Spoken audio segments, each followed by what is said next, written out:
TESOL. I actually wanted to be a Spanish major, or a Spanish minor, but I was encouraged by like different professors that TESOL would be better. Like it would look better on resume, it would make me more marketable, so I decided to do TESOL, and then I've always loved like Honduras and like just Spanish in general, so being able to use that in teaching is why I chose TESOL.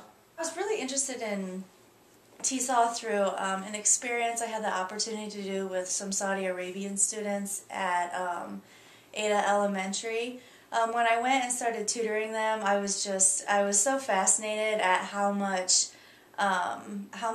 catching up they had to do and how much learning that they had to do outside of the gen ed classroom.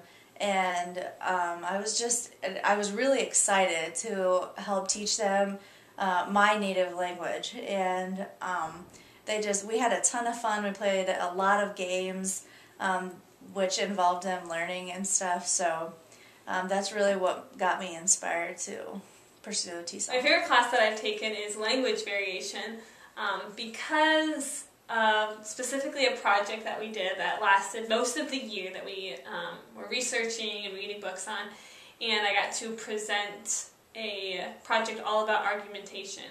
And it was interesting because it wasn't necessarily just for like speakers of other languages or how to teach, but like just what languages and different types of it. So it was really interesting to learn like different types of arguing and like how girls and girls argue and how guys and girls argue and how guys and guys argue, and being able to like use that in my daily life, like later that day or that week seeing something and being like, oh, like I actually know why they're doing that, or like that makes sense, like that goes along with, you know, something that I read of a theorist that said this about girls and guys. I think the biggest challenge would be, well, I think there's a couple different big challenges. In bigger cities, I feel like that TESOL teachers sometimes are hard to come by. So in bigger cities where there's a large, like say a large Somalian population, it would be hard to pull all of those students out into a single classroom with one teacher and make sure that all of those students get the amount of attention, you know, that they need. But I also think that helping the students speak in English, getting in the habit of speaking in English in the classroom when they're learning, and trying, not necessarily taking away their native language, but getting a habit of speaking in English. That way they can start to like read and comprehend in English as well, is a challenge also, because of course everyone wants to revert back to, you know, the language they speak. One way that I will use TESOL in my teaching will be, I'm going to teach next year in Honduras for a year in Tegucigalpa at a bilingual school.